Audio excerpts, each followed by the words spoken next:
Welcome into Pac-12 review. Yes, I am Michael Caratanudo at Diablo00 on Twitter here on the Sideline Sports Network. As well, pretty big weekend for the Pac-12. Obviously, the prestigious Heisman got awarded, and yes, I know you can say you had one of 12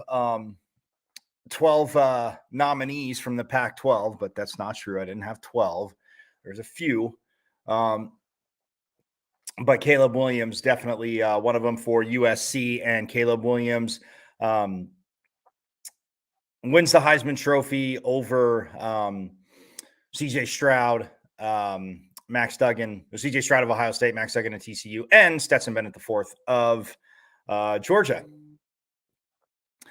So that was big. That was very big. We'll get to that.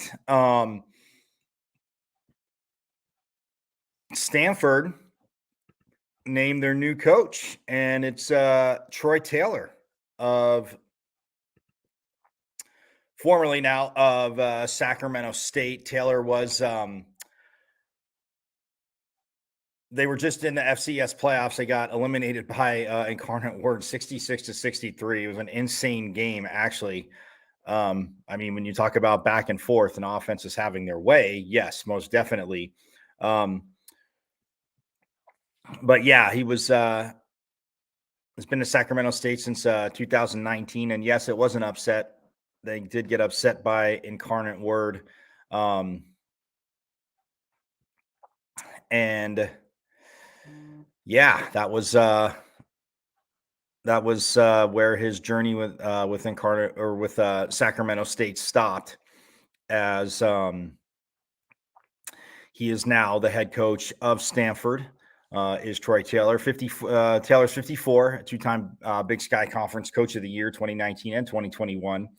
Won the 2019 Eddie Robinson Award as a FCS Coach of the Year, and is a finalist again this year after leading his team to a 12-0 record before Friday's loss. So that was a tough one. But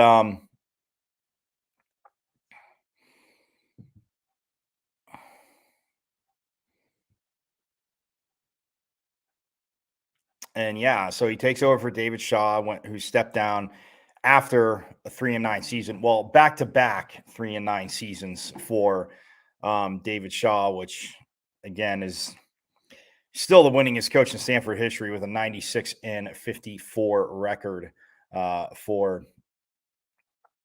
Coach Shaw. So again, back-to-back years, and he gets the name of the game, and he stepped down. So I mentioned on Friday that Jason Garrett was interested in the job. He removed himself from consideration on Thursday, so don't know all that entailed, if he already knew that Stanford was maybe feeling Troy Taylor. But yeah, so Troy Taylor becomes the head coach of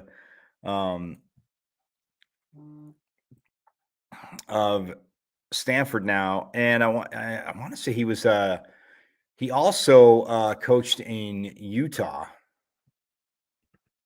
like not in the state of Utah, but for the Utes. He was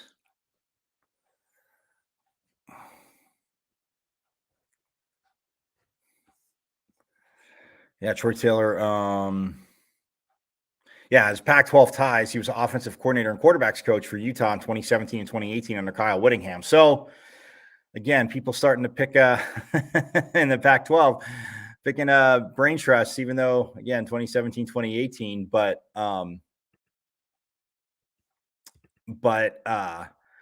he was starting to pick the brain trust of people that have worked with Kyle Whittingham now. So assistants there. So I think those are probably the next set in the Pac-12 to get plucked, would be Utah.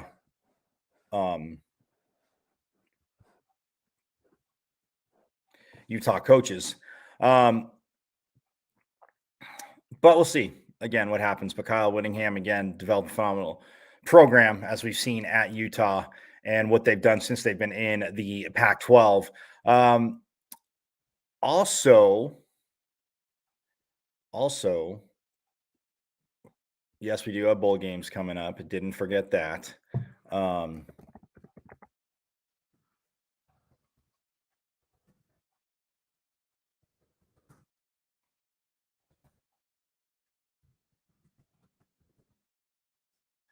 I want to say Justin Smith. Yeah, or Jonathan Smith. I keep saying Jonathan Smith.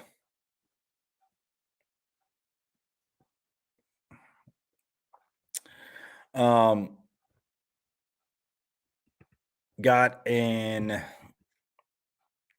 6-year, $30.6 million contract with the Beavers. Got the extension there in Coral Vallis as well, which with what Jonathan Smith has done, again, it's one of those things where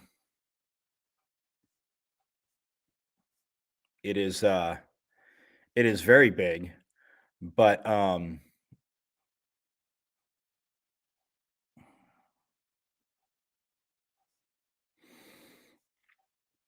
yeah, it is very big, but yeah, they extend him with that 6 years and $30.6 million. And with what he has done, again, 9-3 this year. So they're very happy um, with what Smith is doing. And on top of that,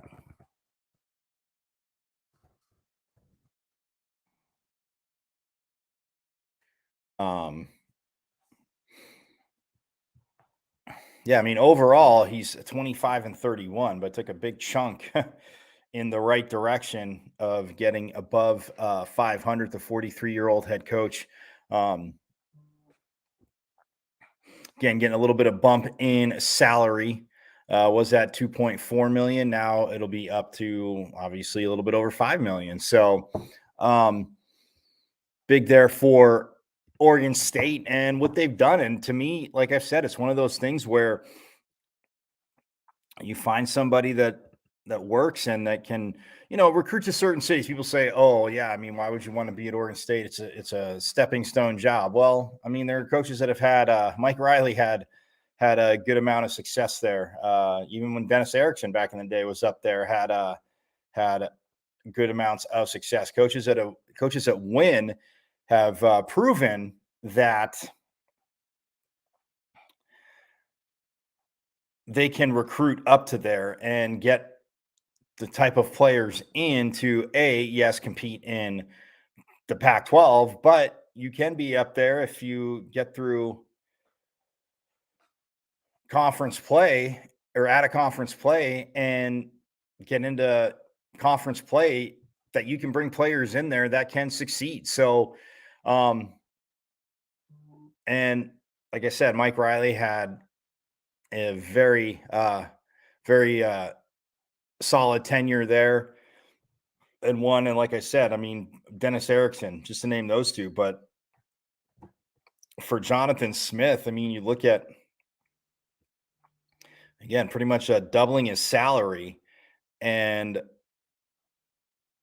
when you look at it for like, okay, so this year, like I said, real quick, Oregon State, they finished 6-3.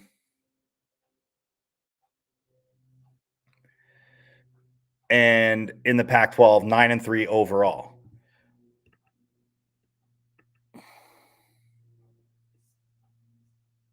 Last year, I mean, again, 5-4 in conference play and 7-6 overall.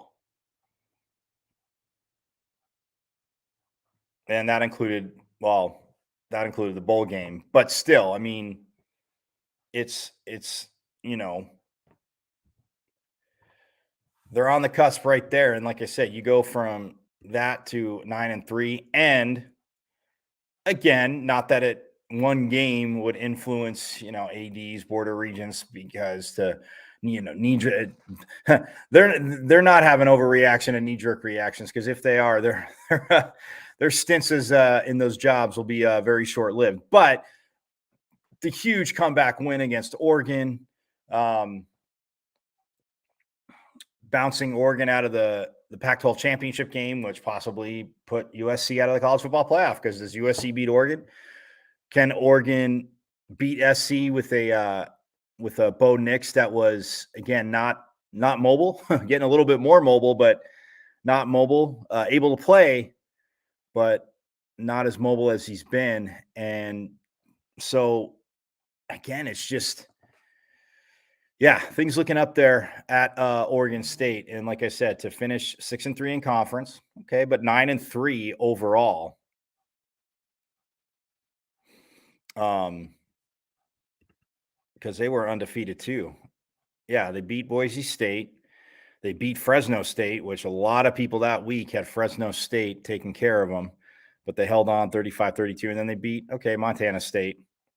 They had that crazy loss. I mean, you look at Oregon State's season real quick. I want to do this now because talking to Justin Smith, but you look at Oregon State's season. I thought about this when they extended them. You have 4 interceptions against USC, right?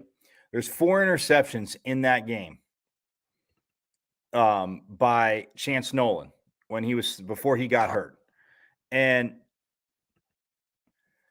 he was 17-29, no touchdowns, 4 picks. They lost by 3 points to USC. Jam Griffin had 12 carries for 84 yards and a touchdown. Deshaun Fenwick, 11 for 29 and a touchdown. Damian Martinez, at the time, 5 carries for only 14 yards. But again, just figuring out running backs. I think Jam Griffin got a little banged up too. Or Deshaun Fenwick, got banged up too as the season went on. And so Damian Martinez, of course, started having a more prominent role, which he definitely showed he could shoulder. I mean, Travis Dye that game, 19 for 133 and a touchdown. So again, it's Oregon State. People say, oh, SC do this or that. Caleb Williams, 16-36. That Oregon State secondary, it was early in the season, and that's fine. But I mean, that Oregon State secondary did a job there. And Williams was 16-36, 180 yards, 1 touchdown, no picks. Travis Dye had the rushing touchdown, and USC had the 1 field goal that made the difference. That made the difference in the game, I should say. Not made a difference, made the difference in the game. But yeah, so you look at that 17-14 loss with 4 interceptions, which gave, obviously, the Trojans 4 more possessions, and it just gave them time to kill the clock. Then they turn around, they got just boated by Utah. So that's a game they're not winning at Utah. And I remember I was going to get cute, pick Oregon State. And our boy Clark Phillips III had 3 picks that day. And Utah just blasted them 42-16. Then they rattle off 3 in a row over Stanford, Washington State, and Colorado. Okay, Washington State, the toughest of that group. But they had to come back and beat Stanford early in the season. So that's another game, for Stanford, you're thinking, well, if they get that win, what might happen there? But then they lose to Washington, and that was a tough one, 24-21. Again, another ranked team. Or no, Washington wasn't ranked at the time. I said whoever won that game, chances are they get ranked, and Washington did get ranked. So that was their last loss. They lost to Washington, and then they beat Cal, beat ASU, and like I said, beat Oregon in the rivalry game, 38-34, down 31-17, and just came back to shove the ball down the Ducks' throat and run it. And again, Jonathan Smith gets a $30.6 million contract extension, so doubles his pay. Up there at Coral Vallis, doing some really good things. And look, Ben Goldbranson had a good year. As the season went on, they could run the ball. And Jonathan Smith, again, why put that much pressure on your backup quarterback? Because through camp, yes, Chance Nolan obviously got all the snaps. So run the ball, play defense. Don't turn it over. Yes, you need to try and get the ball downfield, which as the season went on more, not that Goldbranson can't, but as it went on more and more, he was able to do that. But I find it very iconic how in the last, 5 drives against Oregon, I know I mentioned this, they didn't pass the ball. They had 19 carries for 143 yards and 4 scores. So Jonathan Smith said, all right, we're just going to go back to old school bully ball and we're going to do that. So yeah, looking at their season, good for him. Again, another young coach, solid young coach in the Pac-12. And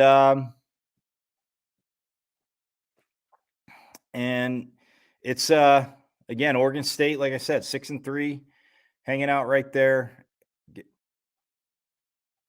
and getting all the accolades there. So it's interesting because when we look at, again, just in this day and age of coaches, and like I said,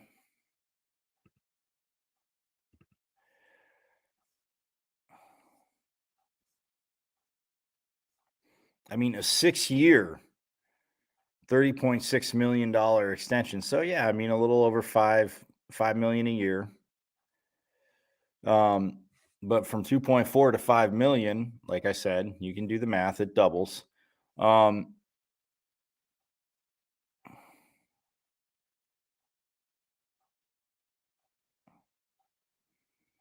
I mean, they finished at 14, they're 9-3, and again, very well, very well. And I'm not even saying could have. I'm not going to say 12-0 because Utah absolutely boated them. I mean, there's nothing they were doing against Utah that day. Utah was on fire, but this is an Oregon State team that literally is 6 points away from being 11-1.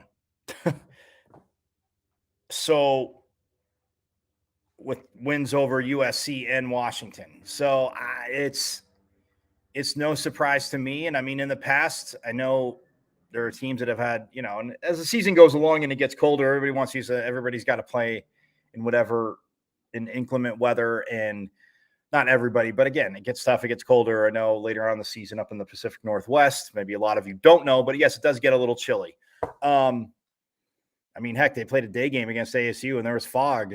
There was like fog at one point, as I recall from looking at some of that while watching the game. Yes, but I mean, just seeing some pictures that were taken and stuff. But yeah, I mean, they'll look at that and they'll say, "Oh, well, Oregon State, yeah, it's a nice. That's about all they can do is 9-3." Nah, I disagree. They can. You keep playing like that. Again, you're 6 points away. Well, say 8 points away, basically. But still, in 2 games, you're 6 points away from an 11-1 season, and your only blemish is getting voted by Utah.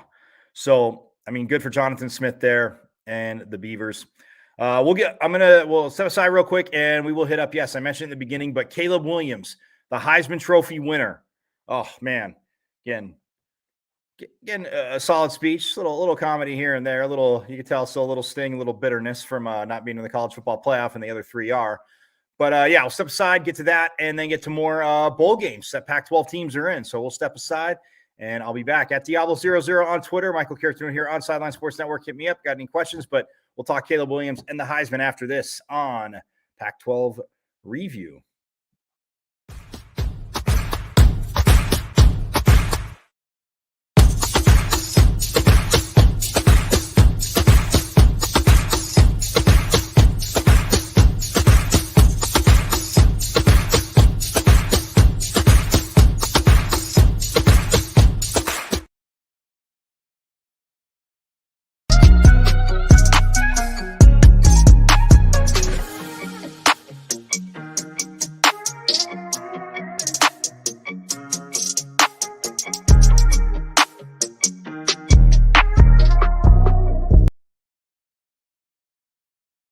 Welcome back to Pac-12 Review. Yes, I am Michael Carrithon at Diablo00 on Twitter. You can hit me up, have a little fun with any questions, any comments. You can get at me. I know Ohio State fans definitely love to get at me, and which, that's fine. I have no problem going back and forth. It is one of those. It is one of those things that is like Beauty and the Beast, a tale as old as time. and as long as I've been into college football, um, yeah, it's been a minute. Yes, there's been a few fun debates with Ohio State fans, but that's okay. It was what makes the sport goes around, makes it entertaining. But yeah, at Diablo00 on Twitter. Again, it's been Caleb Williams. Like I said, we're gonna hit that. Won the Heisman Trophy. Top Max Duggan, CJ Stroud, and Stetson Bennett to win the trophy. And look, well deserved. I mean, I talked about it all season long. Yes, he did get banged up in the Pac 12 championship game. No matter who's up for it, a lot of you know, but I will remind the others of you that don't. I get so annoyed when a player at any time of the season has one bad week, and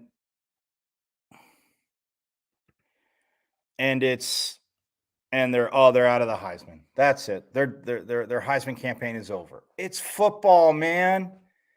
Somebody's not going to have the blow up games every week. And when people say, well, then you're arguing for why it's become a quarterback award, because when they're putting up these sick numbers. Let me just say this, and I know it's almost like archaic and hilarious, but and extremely dumbed down. And I'm not saying it because I need to dumb it down. Well, for myself, yes. But if the ball was snapped and the offensive line just stood there, what would happen?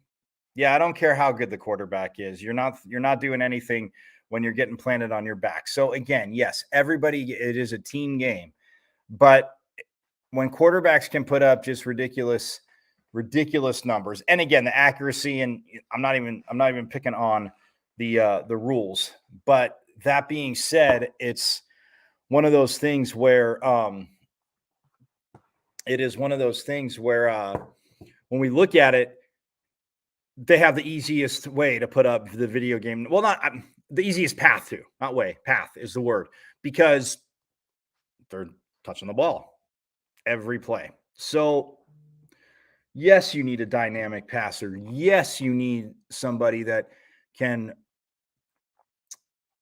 as these coaches want, run your offense and run it at a very high level. And yes, you're going to surround them with weapons. But I mean, and that being said, look, and I always use the offensive line question, as a joke, almost seemingly joking, but just slightly joking, because yes, if the center snapped the ball and they just stood there, again, is an offensive lineman ever going to win the Heisman Trophy? No. And they have the college football awards, which they created, quite a long time ago too. But it's like you have to have those because it just becomes a quarterback award. Now, do I think that? And it's not even about extending how many people should be in New York, because I think, again, you just create, a little.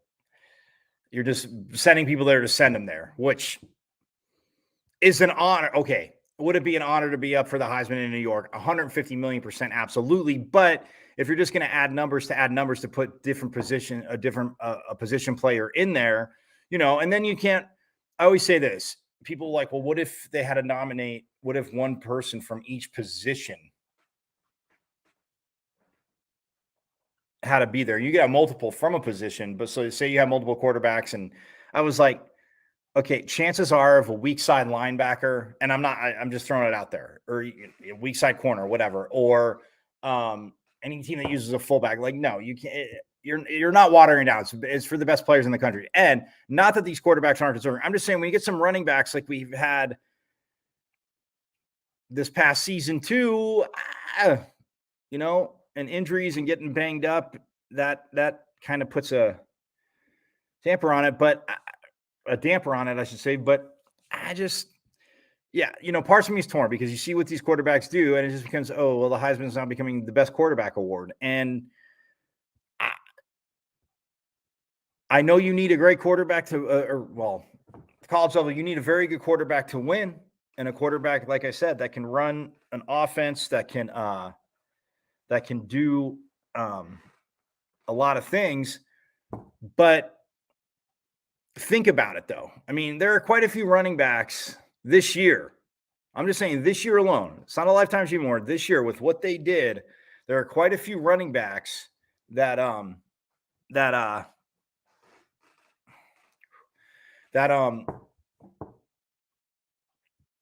pretty worthy of being there with what they did. But we're not going to get into that. And it's not even about right now. I'm very stoked for Caleb Williams again. While they're still in the Pac-12 at least, but that's a conversation for later. Neither here nor there. Not going to go crazy like I did in the beginning of the season. But I mean, I won't say crazy. He just absolutely hammered them. But Caleb Williams, like on the season, threw for 4,075 yards, 66.1 percent completion percentage, 37 touchdowns to just 4 picks. Yeah. Lincoln Riley's calling your offense. And look, a lot of people know his backstory. If you don't, yes, he committed to Oklahoma. He got on the field for Lincoln Riley when Spencer Rattler was struggling. Played at Oklahoma. Lincoln Riley accepts the job at USC and comes over. Lincoln Riley gets a job at USC. Caleb Williams hits the transfer portal. Went to a few stops, but inevitably stayed with Lincoln Riley and came to USC. But still, 4,075 yards, 37 touchdowns to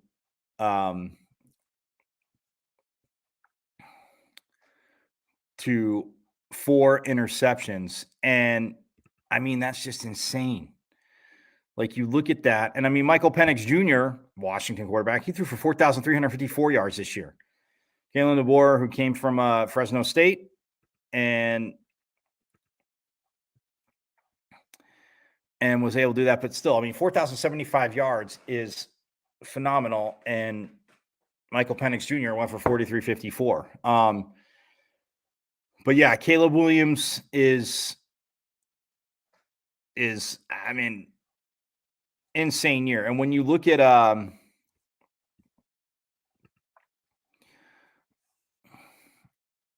rushing wise,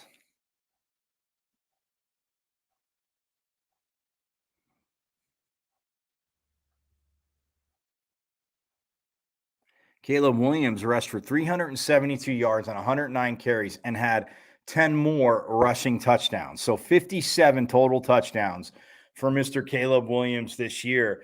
But it's just what he meant to the offense. And yeah, he had to run a little bit more in the beginning of the season, getting on I shouldn't say had to. I mean, he got pressured, but if he got pressured, he could take off and run. He'd roll out. Lincoln Riley, again, just calling plays. And I mean, it got to a point where it was absolutely insane. The page that they were on, the clip to what their offense was going at. But yeah, I mean, he could run if he had to, as I said there. Got sacked very, very little. And then again, got on the same page, with those receivers and his backs. I mean, again, before Travis Dye went down later on in the season, I mean, it was one of those things for Caleb Williams where, again, that's another guy you could lean on. But yeah, they were able to run the ball, get everything done. And yeah, I mean, he played the full season, and you look at not even just how their offense evolved, like where it started pretty high clip, but where he started and when he had to make plays running the ball, you saw that he could. I mean, if secondaries every now and then took something away, he would, he took off and run. Obviously, like I said, the 10 rushing touchdowns. But yeah, just his command of the offense, his flow, and what it became, and knowing, obviously being with Lincoln Riley, getting the principles, getting the concepts, knowing what he wants to do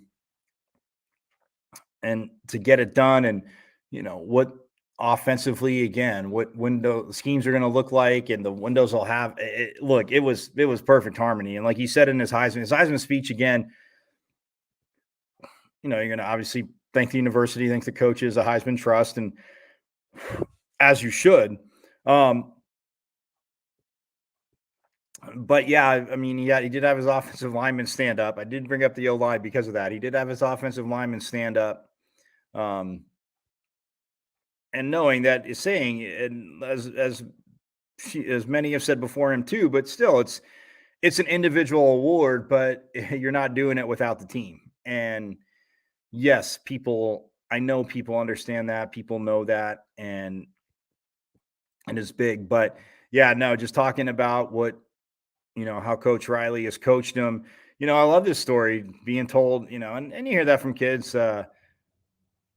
When he was 10 years old, he said with his dad, it was great. If you saw the speech, if you didn't see the speech, go watch it. Take a few minutes of your day and watch it. But um, he said he was 10 years old, and they had it was after the last game of the season. They had to turn their equipment in. He told his dad that he wanted to play football. I wanted to play quarterback. He loved it. And then he he he had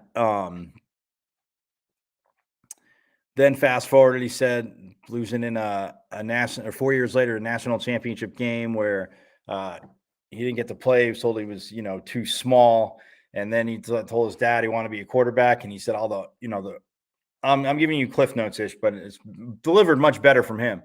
But what he did to do, what his dad helped him to do, and what he did to do, and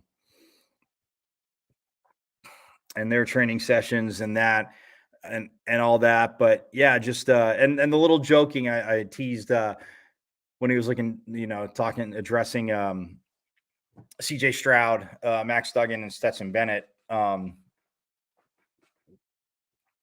He's like, I get to be up here. He goes, but you guys get to go to the college football playoff. So he kept saying,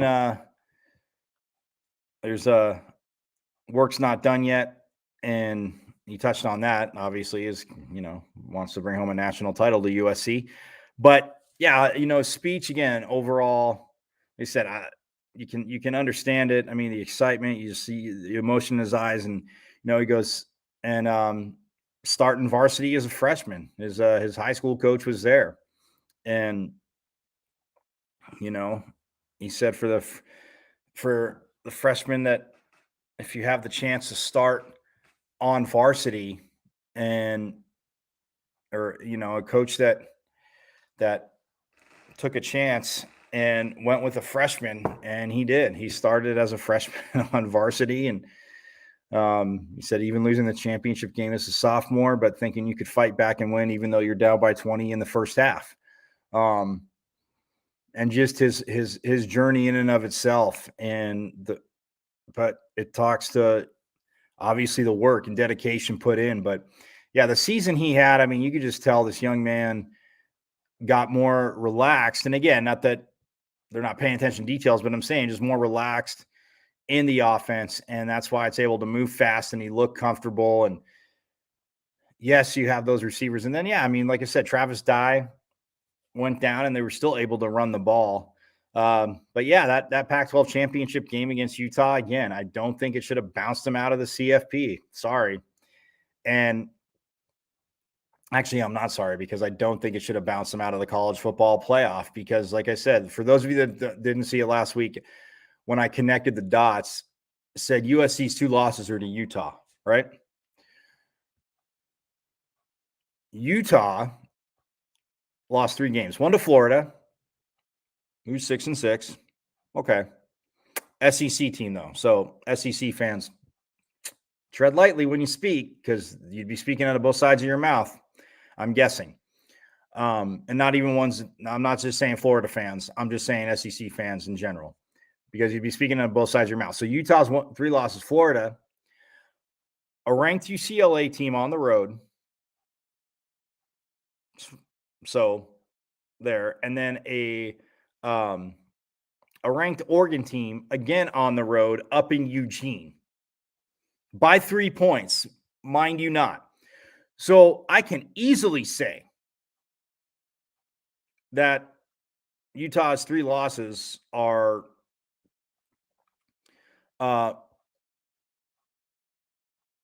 very it always sounds contradictory. I hear people say it, and even when I'm doing shows, I say very good losses. But again, they're not terrible losses. They're not losing to somebody they should beat, a la Texas A&M over Appalachian State, let's say, SEC fans. That's why I said be careful, because LSU couldn't even beat A&M, who only won 4 games. And I don't want to hear it. I don't want to hear rivalry. I don't want to hear it, because everything you're going to say then, actually, I do want to hear it, because everything you're going to say proves my point. So couldn't even beat Appalachian State at College Station. But Utah going to Florida and losing on a last-second interception. Again, that's how you connect dots. So USC's 2 losses are only Utah. And if we're going to get an out-of-conference schedules, let me just talk about Austin Peay and Middle Tennessee and, well, I would say Appalachian State, but how'd that go for you? So, again, when you connect the dots, and I sound like a person talking out of both sides of my mouth, because of when the college football playoff came down, when they first did it, and now it's finally 12 teams. Yes, at least, you know what, no matter who we root for, no matter who we're fanatics of, passionate about, at least it went to 12. And no, for those of you that are saying it's watered down and saying, oh, well, is this going to be the whole SEC? No, it's not. Not even close. You look at what the SEC did this year. South Carolina made a late charge, but in the top 12, there would have been some interesting matchups, which Utah and USC both would have been in there. And I would have loved to see Utah cracking some skulls. I know, Florida fans, you got yours. Hey, I tip my cap to you. 283 yards you rush for them. They also gouge you for 233 yards. So, but still, plus half a field. I get it. But yeah, I digress. So when Caleb Williams was talking about that, it kind of got me going. He said, "Oh, you guys get to go to the college football playoff," and that they do.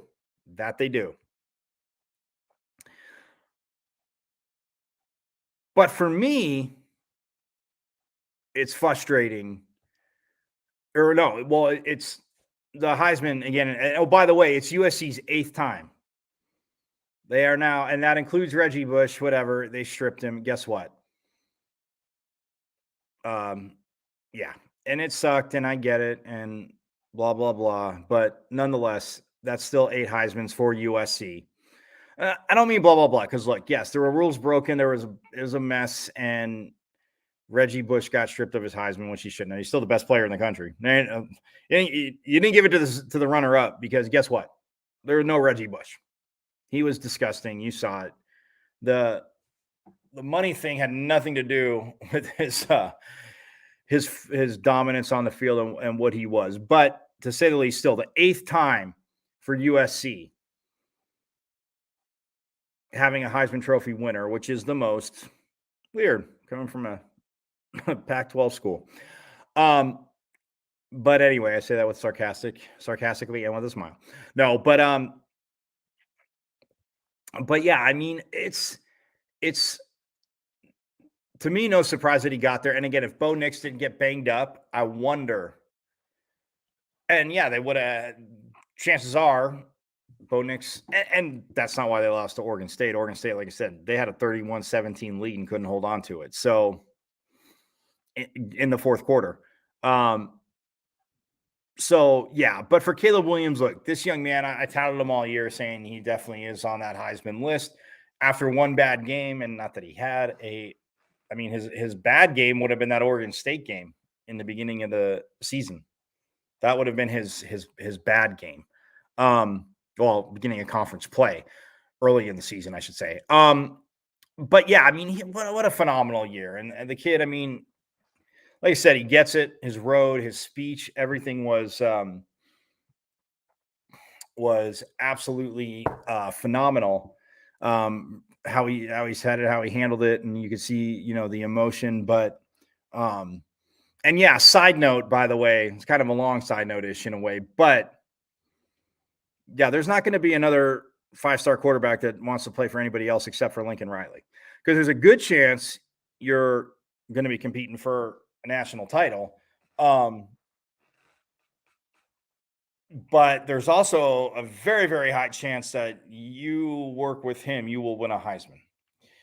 So this young Lincoln Riley as a coach, look, and I said he was definitely the new shiny toy, and I wasn't taking a shot at him. I said, proof is in the pudding. What he did, again, taking over. When Bob Stoops stepped down, it was in the summer, kind of the Oklahoma way. And again, I'm not, and Lincoln Riley more than qualified to be the head coach. And I mean, Baker Mayfield wins a Heisman, and then Kyler Murray wins a Heisman, and it's just, but the offenses, the way they click. I mean, the way the page he's able to get his quarterbacks and receivers on, just understanding. And yes, it takes practice. Yes, it takes reps. Yes, receivers have to learn. Oh, well, if he does this, I can break the route off short. Don't put the ball here, put it there. I mean, a zillion little things. But Lincoln Riley and his offenses, like I said, there's not going to be a quarterback in the country coming out of high school that doesn't want to play for Lincoln Riley. And if he's good enough, we'll almost be, begging Lincoln Riley to take him and give him his expert tutelage. Because no, I mean, I say that in jest a little bit, but still, you understand what I'm getting at. It's just when you can call offenses at such a high, yes, you need high level players. And yeah, you're looking at these quarterbacks, and yes, he did, even Jalen Hurts, when he got him through the transfer portal, came in from Alabama. It's Lincoln, and yeah, coaches, obviously, players got to have talent. We all know that. At the end of the day, coaches can be as creative and as genius, and we say they're genius. Players don't make plays. Guess what? Coach ain't a genius. Coach is not a genius anymore, because if they're just not making plays, not getting open, and yeah, coach, I'm not even saying making adjustments. I'm just saying if players got to make plays, but when you're putting them in such positions to make plays and you're breaking it down, and yeah, I mean, we all know, yes, the rules for the offensively in football are definitely very beneficial. That's why I still think he's got to be a defender one of these days. I mean, yeah, shout out Charles Woodson, man. I mean, and he had to play special teams, and then, yeah, he did play receiver a teeny bit, but he pretty much just ran go routes. Again, not saying it's not tough, just saying. But Charles Woodson, I mean, obviously deserved it. He won the Heisman Trophy, but that's the last defender to do it. But with Lincoln Riley, I mean, him and Caleb Williams, what they have, and he said unfinished business, and man, it's one of those things. They're up 17-3 on a team that they beat them 43-42. And then Caleb Williams has the hamstring injury in the Pac-12 championship game. Already talked about it, whatever, not going through it again. It's just when everybody says, oh, what if, there's a few in my lifetime that I've been, as time has gone on, I've got more acceptant of it being that there's three what ifs. And I think this just became a fourth because of how USC was doing it and the pace they were playing at in Utah. And I'm not saying Utah wouldn't have adjusted. I'm not saying if Caleb Williams doesn't bang up his hamstring and is still able to run around, that Utah doesn't, again, battle back and do what they did. It's Utah. Them getting voted is a lot more unlikely than them coming back and adjusting and seeing what they can do. So look, it's there, but that's a very, very thin, as I like to say, that is a very, very thin what if. But Caleb Williams, look, man, like I said, 47 passing touchdowns, 10 rushing touchdowns, only 3 interceptions. At that volume, at any level, I get it this day and age, and we all say it, pass. That is sick. That young man, and look, CJ Stroud had a heck of a year. Max Duggan, I thought Max Duggan might be the one that would get it. And not that Stetson Bennett didn't deserve it, because look, Georgia, they talk about the defense, and then it's like, oh, well, their quarterback's up for the Heisman, and it's like, oh, well, they just the Heisman Trust isn't ceremoniously going to. Yeah, you're not going to select someone just ceremoniously. That drives me crazy, even though we all know my feelings about the SEC. But that being said, like Stetson Bennett, I'm like, wow, even though he's had a very solid year and grew from last year, I thought Max Duggan might be the one vote wise. But again, he had the second most first place votes behind Caleb Williams. But man, what this young man can do with that receiving core. They're scoring, man. They're going to their bowl game, and he talked about. I know he had mentioned that they have their bowl game and against Tulane, and I think I don't know if he'll play again. You're gonna want to obviously take care because he is definitely back next year. Yes, for those of you that didn't know, he is only a sophomore, so he definitely has to be back next year, which is torment for a lot of defensive coordinators. Oh, yes, it is. But that being said, it's no, I mean, like I said, it's one of those things. It's absolutely awesome that he was able to win it. Like I said, Max Duggan, CJ Stroud, Stetson Bennett, all had great seasons in and of itself. The thing that, and again, it's a full season award, which makes sense. And Stroud is the only one that didn't play in a conference championship game. But if TCU wins that overtime game in which Duggan brought his team back, if TCU wins that game against K-State, the Big 12 championship game in overtime. Now, granted, there a little bit of separation in first place votes between Williams and Duggan. But how much does that first place vote margin sink? I'm not saying Williams still wouldn't have won it, but Duggan, he almost could have went long shot mic drop, in my opinion. But look, Caleb Williams, I said it all year long. Obviously, I'm not trying to talk myself out of what I debated all year long. I said he was a little bit ahead of Bo Nix, but I also felt that Zach Charbonnet was in there too. But Caleb Williams pretty much became the number one guy, just seeing what he did, what he meant to that offense, and how, again, he was able to get on the same page with receivers, but just make it easy for them too. And next year is going to be crazy. Next year is going to be crazy. But hey, congrats to Caleb Williams, his family. Obviously, his mom and dad were there. Like I said, go watch his speech. And, it's good. Take a few minutes. Nothing to hurt you. But, yeah. So, wow, look at that, man. I know, go off fun things. But, hey, it's Pac-12 review. It's the postseason. Got to the new coaches. Stanford. Well, no, the one new coach, Stanford, takes Troy Taylor from Sacramento State, but he was Utah's offensive coordinator in 2017, 2018. So interesting there. But yes, his offenses can score. We saw that. They just got upset by Incarnate Word, though, in the FCS playoffs at Sacramento State. But Troy Taylor, again, this guy who knows how to win. And then Jonathan Smith gets rewarded with a 6-year, $30.6 million extension after, again, 9-3. And like I said, they're 6 points away from being 11-1. And if you miss it, why not 12-0? Because Utah voted them 42-6 in Salt Lake. They weren't even going to come close. So they weren't winning that game. Not this year. But yeah, they were 6 points away from being 11-1. So think about that one. But yeah, that's going to do it. I'll be back on Friday for Pac-12 preview. And if any other coaching things happen. Actually, you're going to see, fingers crossed, schedules work out. But yeah, I will be I will have some coaches on. I'll have a guest on. Hopefully the ASU coach, Kenny Dillingham, who was also a new hire as well. So, going to get out of here. But yeah, follow me on Twitter at Diablo00. I want to thank everybody at Sideline Sports for this, and especially shout out to my brother, Eric Wilson. Obviously helping me set this up as well. But yeah, enjoy Monday Night Football. Enjoy the week. Obviously the holidays are here. And it can be stressful, but you know what? Take a deep breath. Try and take it all in. Relax. You will get things done because people just get them done at the holidays.